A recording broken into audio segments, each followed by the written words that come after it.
Hi guys, I decided to start a video blog.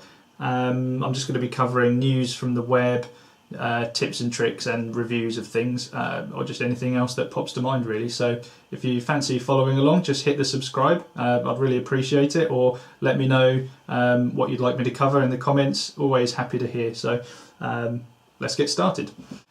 So the first thing I wanted to cover was Apple's new two-step verification process.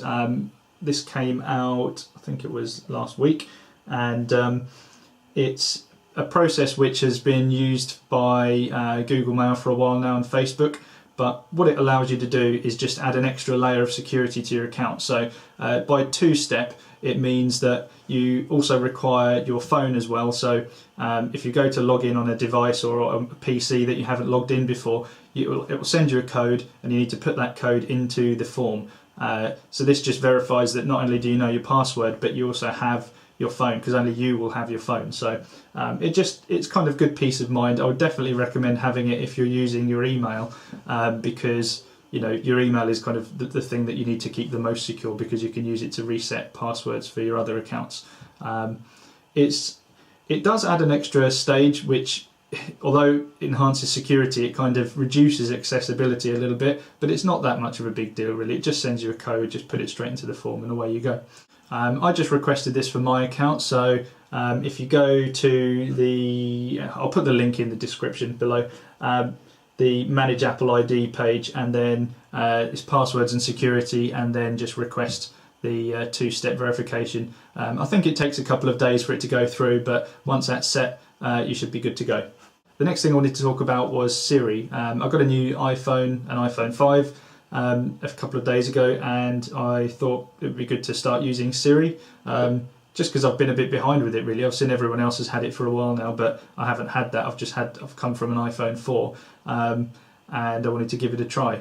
It's not perfect, as you'd probably expect. There are some things that work better than others. I'd say if you're going to give it a go, just persevere with it for a while. Some phrases work better than others, so the more you use it, the more you'll learn which phrases work best. What I quite like about it is if I want to set a quick reminder, if I just suddenly remember something and I go, shoot, I need to do that when I get home, I can just ask it to remind me to buy some more tea bags when I get home.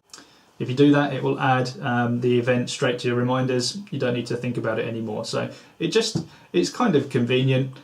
You feel a bit silly talking to your phone, but apart from that, I'd say give it a go and see how you get on. It's not as bad as everyone makes out. The next thing I wanted to talk about was modern.IE.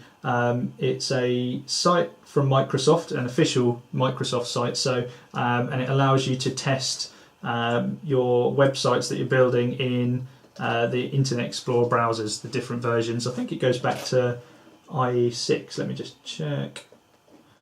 Yeah, it goes back to IE6, and what you can do with this site is download virtual machine images, which you can then run on your machine, and basically simulate another operating system and browser, which means that if you're developing the site locally, you don't have to use one of the services which are available online, which require the site being online.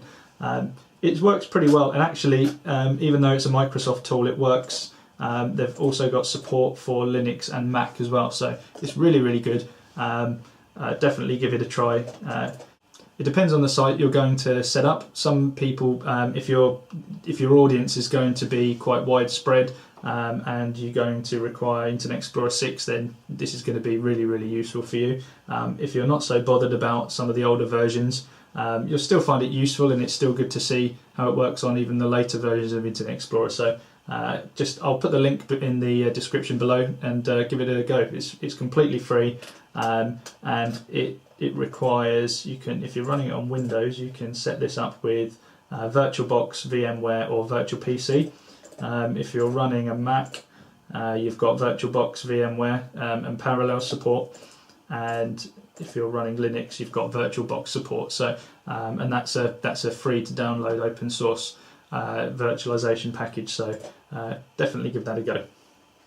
So that's my first video blog. I'd really appreciate some comments, so just drop them in below or wherever the form is. And if you like it, just subscribe, and see you again. Thank you.